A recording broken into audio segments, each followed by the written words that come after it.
Okay, look, I know that here on this channel, I often criticize other prominent people who are behaving in ways that I find abhorrent, accepting dark money and failing to disclose it, producing propaganda for big oil, silencing critics with phony libel lawsuits, and on and on. And inevitably, when I make a video like that, in the comments, there are people who say that I'm a hypocrite. Nobody's perfect. One day somebody's going to air out my dirty laundry and reveal to the world that I am not so great either. I'm not what I seem. Well, after several decades in the public eye, I am now faced with that exact scenario. Emails that I sent many years ago that I expected to remain private at the time and throughout eternity have just been made part of the public record. That's right. I'm in the Epstein Files. I know that this is going to be very disappointing for many of you, and for others, this will be the ultimate vindication of what you always suspected was true. I am, in fact, a literate person who loathes sex predators and holds them accountable even in private. That's it. That's what's in my private correspondence. I'm actually, I got to say I'm a little pleased with this development, if I'm honest. Let me back up a bit. As most people know by now, in 2008, Jeffrey Epstein was first jailed for raping dozens of girls as young as 13, with, one of those girls in particular being part of the final plea he made. Despite the severity of his crimes, he managed to secure a sweetheart deal that allowed him to only serve 13 months in what was essentially a state-sponsored hotel, which he was allowed to leave every day and then just come back and spend the night. The victims fought for years after that to get any form of justice. And by 2011, 2 of them made enough headway for international news to start to really pay attention. The Daily Beast was doing a lot of really good reporting on this at the time.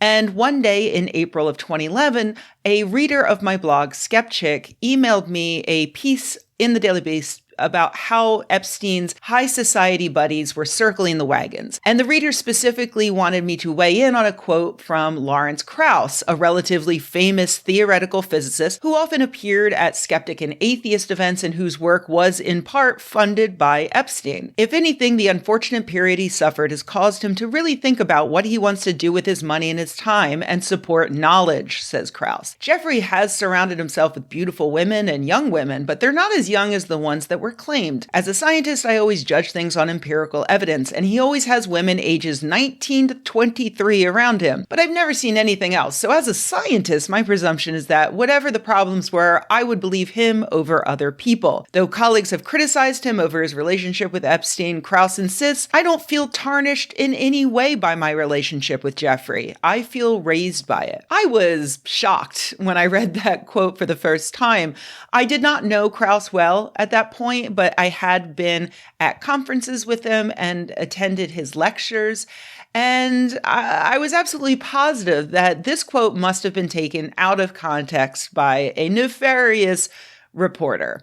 So I emailed him to get the context and a correction. I wrote, Dear Professor Krauss, we met briefly after your talk in Ithaca a few months ago. I'm the girl in the Skeptic's Guide to the Universe podcast. I've really enjoyed your talks and books, but I was surprised to see you quoted in the Daily Beast recently defending Jeffrey Epstein. Can you confirm if the following quote, the one I just read, is accurate? Thanks, Rebeccawatson. Krauss replied pretty quickly, writing, Yes, it is. Based on my direct experience with Jeffrey, which is all I can base my assessment on, he is a thoughtful, kind, considerate man who is generous to his friends, and all of the women I have known who have been associated with Jeffrey speak glowingly in the same words. Why are you asking? This was my face as I read that. And let me be absolutely clear. We know way more today about the horror of Epstein's crime against young girls than we knew back then. But back then in 2011, decent people all knew quite enough to be disgusted by him. He had already pled guilty to raping a minor, and the court documents were damning.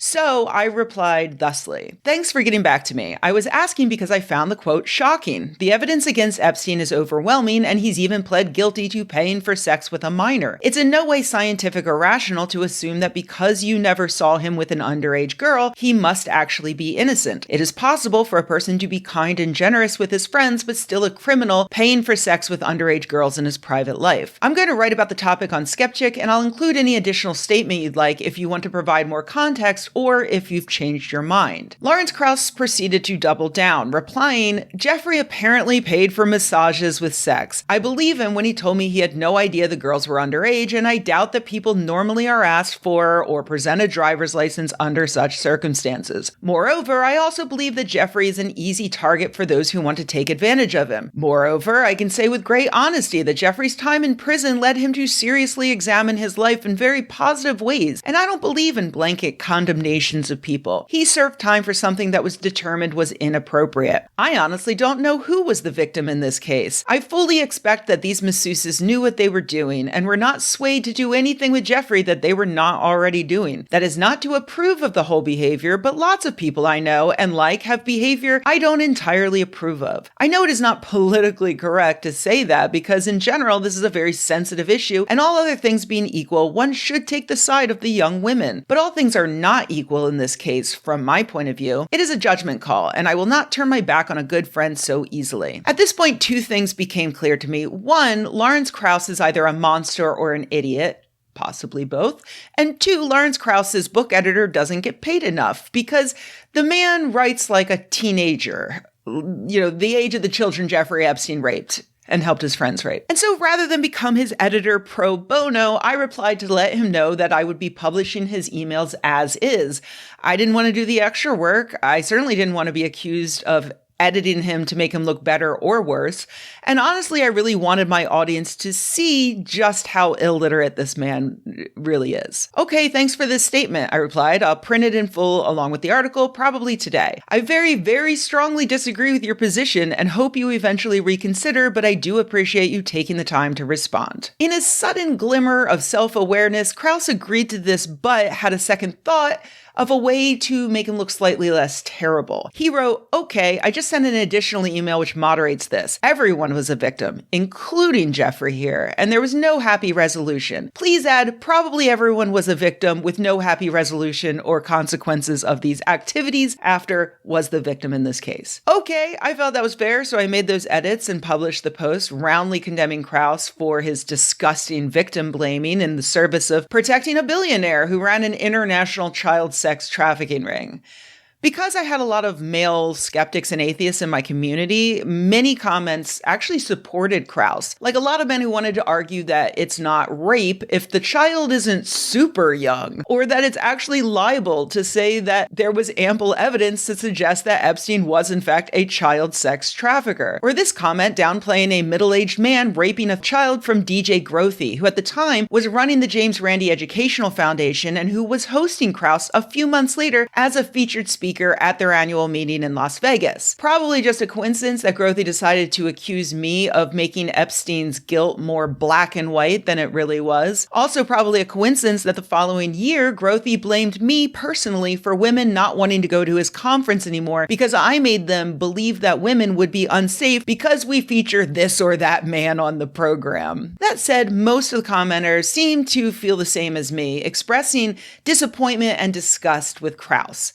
He was extremely annoyed with this reaction, writing in the comments that he was actually disappointed in our lack of skepticality. He goes on to say, "I have read numerous reports of orgies on Jeffrey's Island involving me and other scientists during our meetings. Orgies that never happened. I am very skeptical of other claims on his behavior." I found that really interesting because I didn't mention any reports of Krauss being on Jeffrey's Island, let alone participating in orgies, because I had never heard of any reports like that. He just volunteered it, getting out ahead of it, I guess.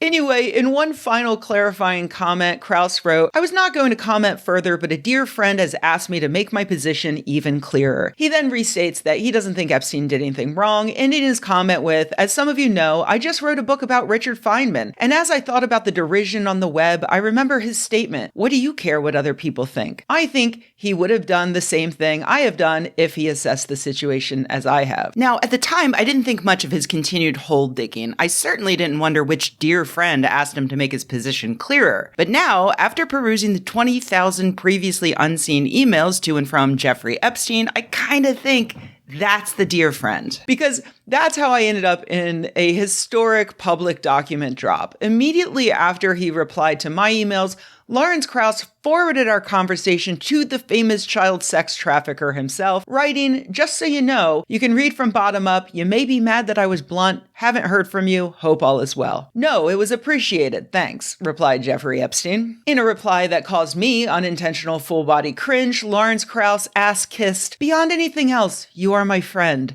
I hope we can both always remember that, no matter what. Are you coming this weekend at all?" "No, I am in Paris, thanks," replied the pedophile. In another email, Epstein complained, "What evidence? No real sex. Where is she getting her so-called facts?" For the record, I got my so-called facts from his Florida court case. Also, what exactly is real sex? Is that the kind you have with consenting adults? Because yeah, it doesn't sound like there was much real sex. Just rape.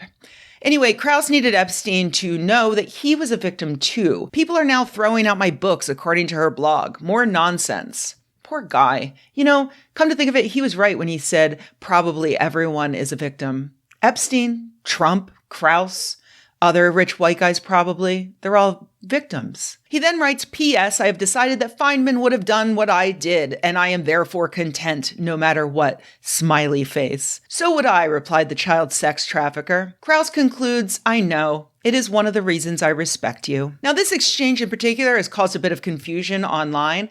In the Skepchick comment he made at the same time, Krauss does cite Feynman's quip, "What do you care what other people think?" or Feynman's wife's quip, whatever. But it was still unclear. What exactly did Krauss do in this Epstein case that he thinks Feynman, a notorious ladies' man, and it's worth noting, wife beater, what would Feynman also have done in this situation? When someone recently asked Krauss about it in a now deleted post on Blue Sky, Krauss replied, "Defend an unpopular friend. He did it numerous times." He did not appear to reply to any of the many comments asking him to expand upon why Epstein was unpopular. Still, it got me to thinking, okay, maybe Krauss really did mean that Feynman famously defended unpopular friends, and not that Feynman famously loves sexually harassing young women. So I reached out to the physicist Angela Collier, who has an incredible YouTube channel where she recently did a deep dive on Feynman. I asked her if in her research she came across this penchant for support that I had previously missed. Had Feynman at one point defended a friend who, I don't know, was accused of being an international sex trafficker? She was similarly baffled by Krauss's reference to Feynman and told me that the only examples that she could come up with were the Caltech sexism case. Jenny Joy LaBelle was the first tenure-track woman hired. They denied her tenure, and Feynman wrote a letter of support saying she had been denied because of sexism. LaBelle goes on to be the first woman to get tenure. And during the McCarthy era, Feynman was interviewed by the FBI a bunch of times and reportedly defended his Manhattan Project colleagues from communist accusations. I don't know if the records exist of who specifically he had to defend, probably David Bohm and Heisenberg. So yeah, there you go. I'll leave it to you to decide what happened here. In defending Jeffrey Epstein, international sex trafficker, did Lawrence Krauss think he was like Richard Feynman because Feynman helped a female professor overcome sexism? Or was it because Feynman fucked? Who can say? I know that the big news of this document dump is that there are many emails directly implicating the President of the United States in Epstein's business. Epstein candidly tells friends that Trump knew about what was going on, that he cartoonishly slammed his face into a glass door because he was staring at girls in swimsuits, and that he spent several hours with one of the victims. But that's being covered pretty well by the mainstream press, so I'm just going to focus on my lane, which is the fucking scientists and academics who not only accepted Epstein's money for research and conferences, but also were licking his asshole in these emails and not so subtly begging for money and favors.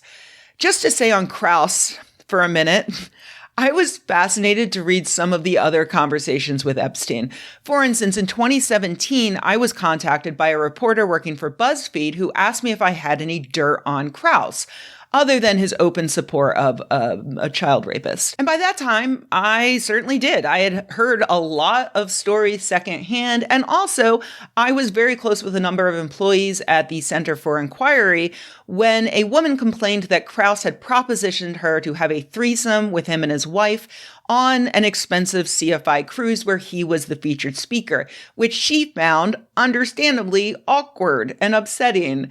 Over the employees' objections, the director of CFI, Ron Lindsay, insisted that he would continue inviting Krauss to events and cruises because he sells tickets. Who gives a shit about one uncomfortable woman when you've got tickets to sell? When the BuzzFeed article came out, it became crystal clear that it wasn't just one woman. There were dozens of accounts of Krauss being an unrepentant sex pest towards fans, colleagues, and even students.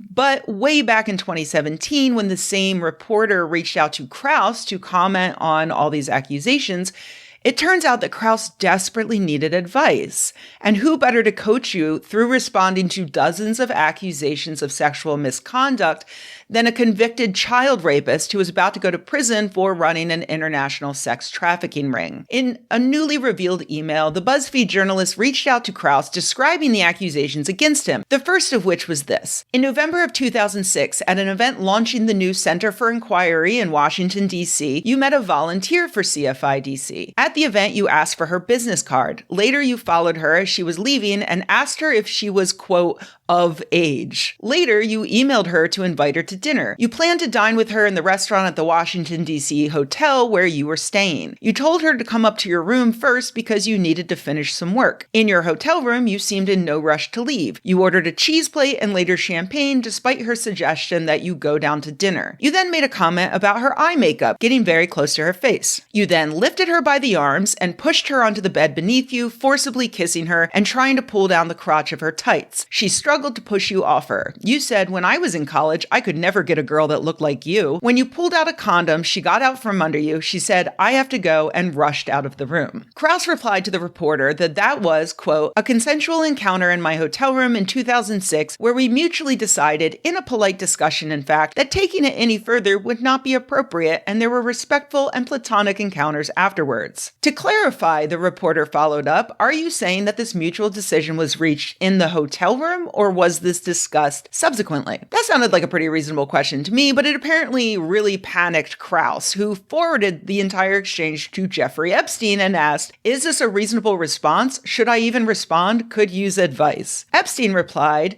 did you have sex with her? And I can't tell, that might be a failed attempt at an unhappy face. Condom? Did she take it? I wouldn't respond. My advice is consistent, off the record. Which is interesting because it means either he didn't read Krauss's response to the reporter in which he says they didn't have sex, or else he assumes that Krauss was lying to the reporter in some way. Regardless, Krauss reiterates, no, we didn't have sex, decided it wasn't a good idea. Which of course is fully in line with the victim's statement. She decided it wasn't a good idea, and luckily she was able to get far enough away from Krauss that he had to accept that it wasn't a good idea too. In another email, Epstein suggested, normally their strategy will be to take back your defense to the accusers and attack each one. If they find you are right, they will leave out and only go with the conflicted. I think you should include short, concise cover letter that you would like published in its entirety. It can re-fence your attestament that you will put on your website. That goes into more details, but in general, these are false. They were either investigated and found lacking or ignored, etc. Often they throw out the near publishing date merely to get you to answer.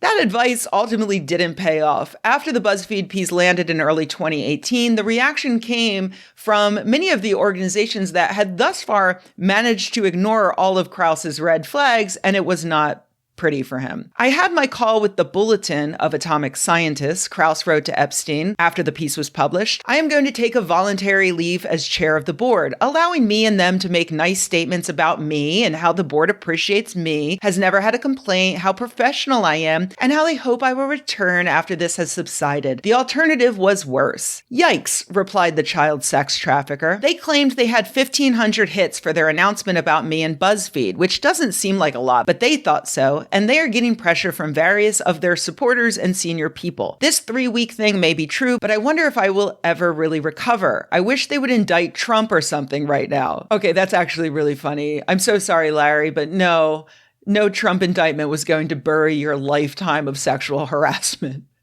Epstein still recommended Krauss try making the women seem insane.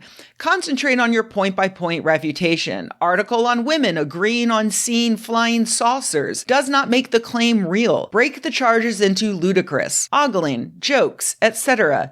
Nancy language in her tweets stirred up emotion. I did find one part of this particularly interesting, which is Krauss's complaint/celebration about how easy the Bulletin of Atomic Scientists was letting him off.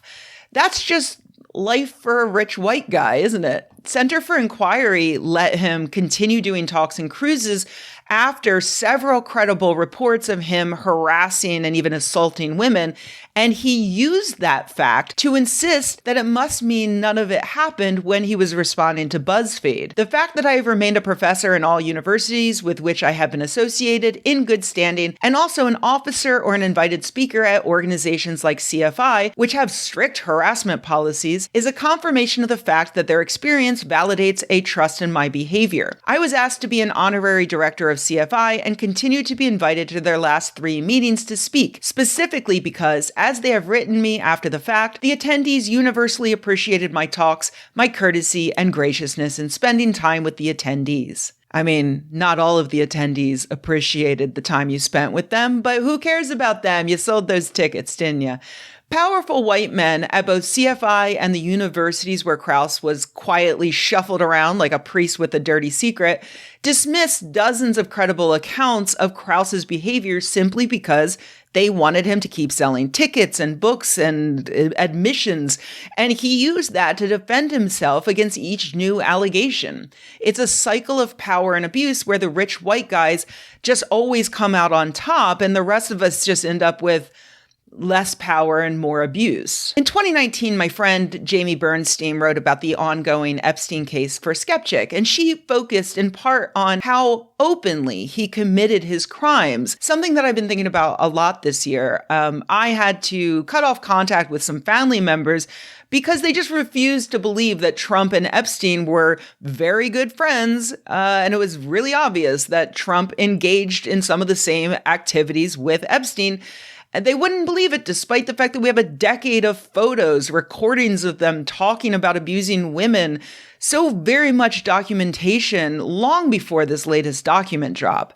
But regular people who like Trump and want to believe Trump just don't want to see it. As Jamie wrote, the Epstein story is about a world of the rich and famous where having underage girls supplied to you at secretive parties is a part of the culture. It's not seen as seedy or illegal or ethically wrong, but is so normalized that it's expected. Getting to rape young girls is a perk, not a crime. Epstein may have been involved in very serious crimes, but he committed those crimes openly, at least among his friends. This isn't the story about one man, but an entire system that protected him because they benefited from that same system, whether by being supplied with young girls by Epstein or allowed to ride on his private plane to his private island or being given money to support their research. The world of the rich and powerful is one where sex with underage girls is a luxury item, akin to access to a fine wine or a ride on a private jet. It can be bought and traded and given or received as a gift. It's an entitlement. As we all know by now, the President of the United States of America once said, "Grab them by the pussy." pussy. But that's not actually the full quote. It's grab them by the pussy, you can do anything. Because it turns out, if you are a powerful man, you can do anything. You can get away with anything. Epstein might go to jail, but what will happen to all these men who protected him and benefited from the system that Epstein set up? Time will tell, but with history as a guide, we'd be lucky if they come out of this with even a small blemish on their reputation. I personally do think that Lawrence Krauss knew that Jeffrey Epstein was also a sexual predator, much worse than even himself. And maybe that gave him some comfort to know that what Krauss was doing wasn't so bad. It's not like he was prostituting children after all. And I think that despite having that knowledge, he enjoyed the benefits of looking the other way. Not just because, as I thought prior to seeing these emails, Epstein gave him loads and loads of money, maybe millions of dollars, for his research, but it was much more than that. In October of 2018, Krauss was scheduled to deliver a major lecture in Heidelberg, Germany, before he was then set to speak for a smaller event elsewhere in the country. In August of that year, though, Arizona State University concluded their investigation into one of those Buzzfeed accusations, finding that Krauss had in fact groped a woman's breast at an event in Australia. This caused Heidelberg to cancel the event. In a panicked email to Jeffrey Epstein, Krauss wrote, "Hi, so here's the event I'm still invited to give in Germany. It is October 19th. I was previously invited to give a major lecture in Heidelberg October 14th, but they had to cancel it after the university determination re Australia was publicized by the bitch." I'll pause here to point out that while I have been a dedicated hater of Lawrence Krauss ever since our first conversation about Epstein, I am not the bitch in question, as I never contacted any institution that was hosting him in Germany.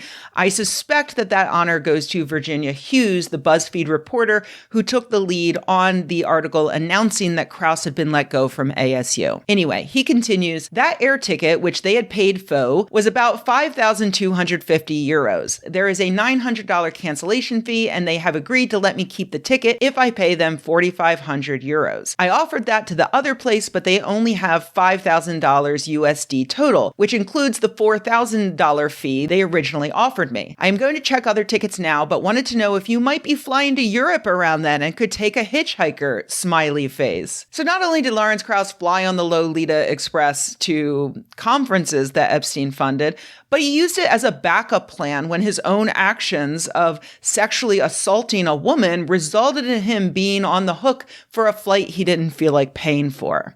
Sadly, in this case, when Epstein didn't respond all day, Krauss sent an update. "Actually, I found I can buy an economy yuck ticket for only $1,300, so maybe I can buy that and try to upgrade it using miles." Yuck indeed. Economy? That's for people who actually care about the sexual abuse of minors. Did you know that they even have anti-trafficking posters in the women's bathrooms at airports? Ugh. In an earlier exchange between Lawrence Krauss, Jeffrey Epstein, and Noam Chomsky, which occurred a full 4 years before I wondered publicly how Krauss got someone like Noam Chomsky to appear on his podcast. Oh, because he's okay with pedophiles too. Epstein randomly tells Krauss that he should invite Johnny Depp to visit him while they are in the Caribbean. When I was with him yesterday, I told him we were going to Caribbean and he asked where. He has an island in Bahamas, making you two the only people I know who own islands, smiley face. We'll ask him if he is free then. Or we can visit him on his, replied the man with the island full of sex-trafficked young girls. We'll bring up that possibility, smiley face. So glad we are going to see you down there. Working hard now after a week of traveling with Johnny and late nights to finish my new book so I can actually celebrate that as planned on the trip. As a reminder, in 2020, a judge found that Johnny Depp had abused Amber Heard on at least a dozen occasions. 2 months prior to this email about Johnny Depp visiting Jeffrey Epstein's island with Lawrence Krauss, Depp grabbed Heard by the throat and pushed her into a wall. A month after this email, he threw a glass decanter at Heard, slapped her, and dragged her through the apartment by her hair before hitting her in the back of the head and headbutting her in the face, which he admitted to in a voice recording but claimed in the trial that it was an accident. He then pushed her face into a mattress and repeatedly punched her. Of course, Krauss didn't believe any of that, and he defended his super tight friend Johnny Depp almost as much as he defended Jeffrey Epstein. But it's odd,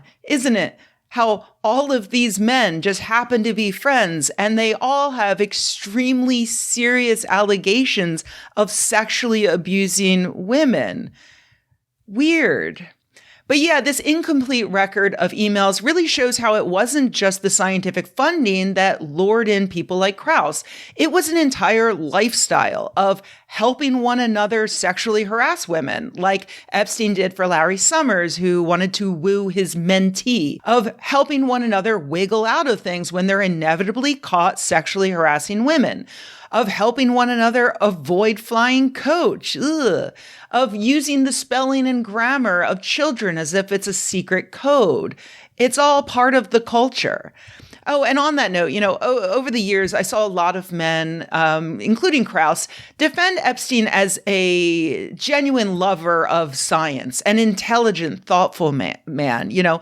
Sure, he destroyed the lives of a bunch of young girls and their families, but he's so smart. He loved learning.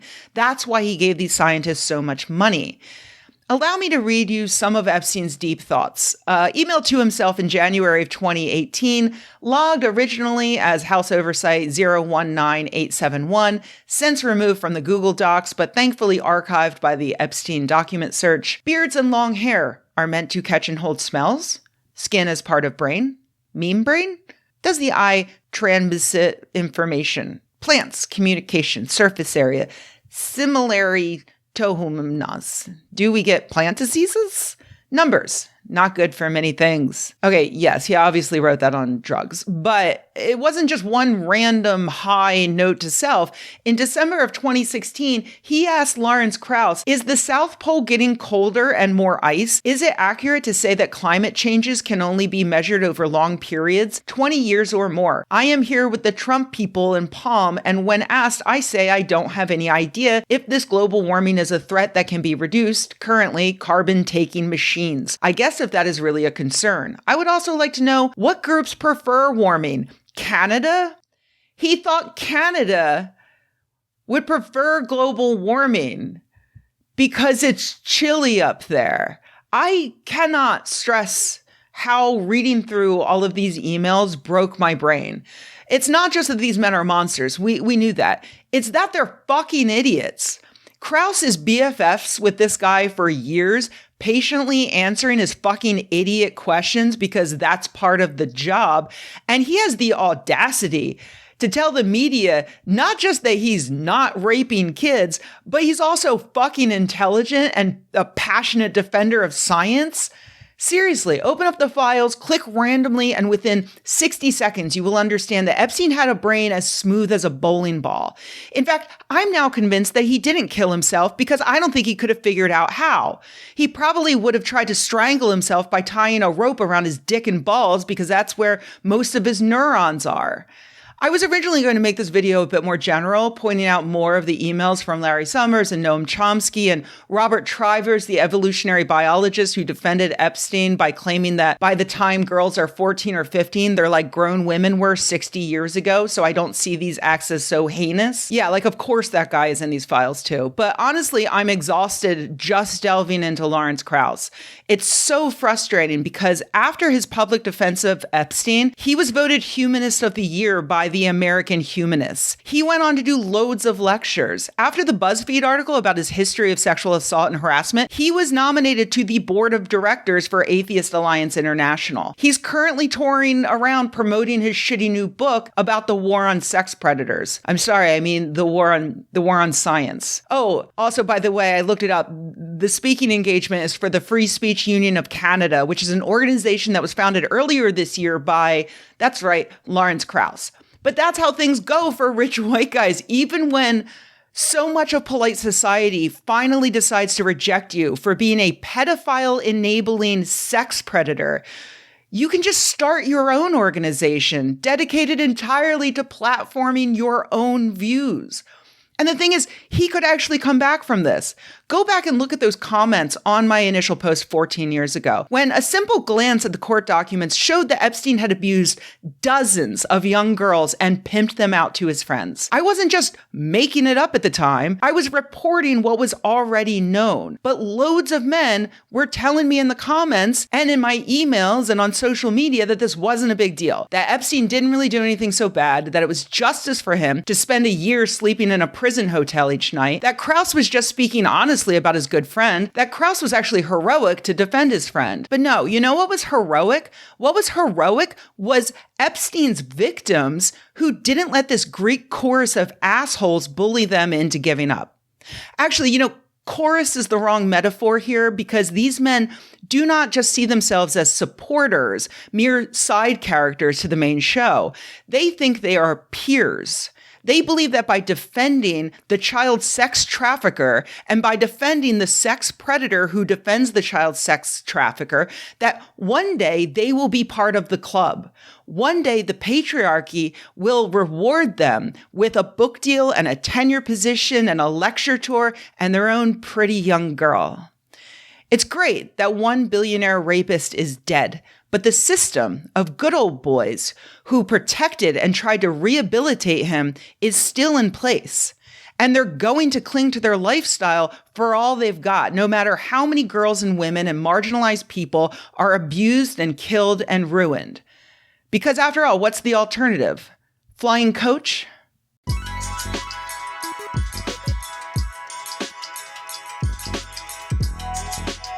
Hey everybody, thanks for watching. If you enjoyed this video, please give it a like. If you loved the video, please subscribe.